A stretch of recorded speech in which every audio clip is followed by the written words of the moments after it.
Hi hello guys welcome back to our channel BSD VP Telugu tech. ఈ వీడియోలో మనం వచ్చేసరికి డిబిఎంఎస్ ఇంపార్టెంట్ క్వశ్చన్స్ అయితే యూనిట్ వైజ్గా మీకైతే షార్ట్ క్వశ్చన్స్ అదేవిధంగా ఎస్ఏ క్వశ్చన్స్ అయితే తీసుకురావడం జరిగింది. ముందుగా ఈ వీడియోకి మెయిన్గా ముఖ్య కారణమైంది రాము అనమాట. అందరూ కూడా రాముకి అయితే థ్యాంక్స్ అయితే చెప్పుకోవచ్చు. అండ్ మీకు ఈ యొక్క పీడిఎఫ్ అనేది మనకు టెలిగ్రామ్ ఛానల్లో అయితే అవైలబుల్గా అయితే ఉంది.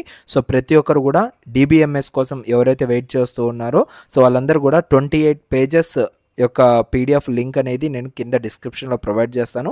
మీరు డైరెక్ట్గా అదైతే మన యొక్క టెలిగ్రామ్ ఛానల్ నుంచి అయితే డౌన్లోడ్ చేసుకోవచ్చు.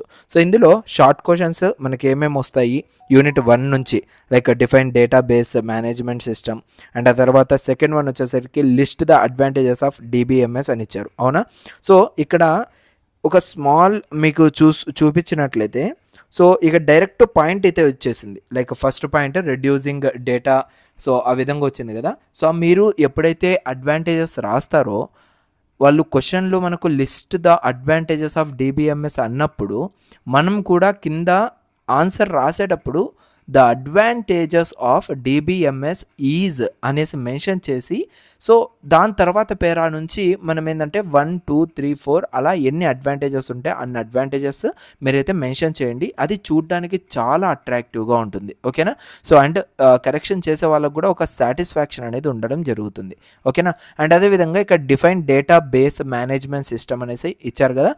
ఇక్కడ క్లియర్గా రాశారు, like data base management system is software design to store అనేసి. ఓకేనా? ఈ విధంగా అయినా రాయొచ్చు. అండ్ ఇంకొక విధంగా ఏంటి అంటే a DBMS is defined as a software design to store. ఈ విధంగా రాసామంటే ఇంకా కొంచెం మంచిగా అనిపిస్తుంది, లైక్ ఎవరైతే కరెక్షన్ చేస్తున్నారో వాళ్ళకి.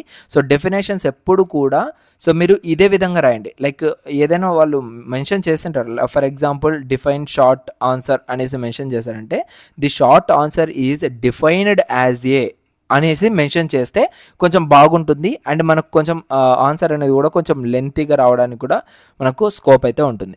ఓకేనా? అండ్ అదేవిధంగా ఇక్కడ మళ్ళీ మనకు థర్డ్ క్వశ్చన్ చూసుకున్నట్లయితే define instance and schema and define entity. ఈ విధంగా మనకు చాలా క్వశ్చన్స్ అయితే ఉన్నాయి. నేను ప్రతి ఒక్కటి ఇక్కడ మీకు ఎక్స్ప్లెయిన్ చేయలేను. అండ్ మీకు అందరికి కూడా సబ్జెక్ట్ తెలిసి ఉంటుంది కాబట్టి మీరు డైరెక్ట్గా వెళ్ళి డౌన్లోడ్ చేసుకొని మీ ప్రిపరేషన్ అయితే స్టార్ట్ చేయండి. List the symbols used in ER model అనేసి ఉంది. ఓకేనా? ఈఆర్ మోడల్లో ఏమేమి సింబల్స్ ఉన్నాయనేసి మీరైతే మెన్షన్ చేయాలి. దాంతోపాటు ఆ సింబల్ ఏంటి అనేసి కూడా మీరు నేమ్ రాసి కొంచెం దాని గురించి ఏదో ఒక డేటా రాయండి.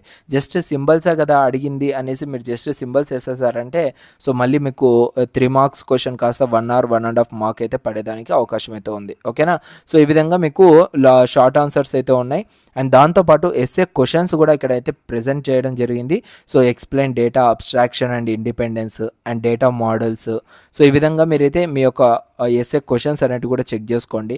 అండ్ యూనిట్ 2 నుంచి ఏవేవి ఇంపార్టెంట్ ఎస్ఏస్ అండ్ షార్ట్స్ ఉన్నాయో క్లియర్గా ఈ యొక్క పీడిఎఫ్లో మీకైతే ఈ సబ్జెక్ట్ మొత్తానికి సరిపడా అయితే ఉండడం జరిగింది.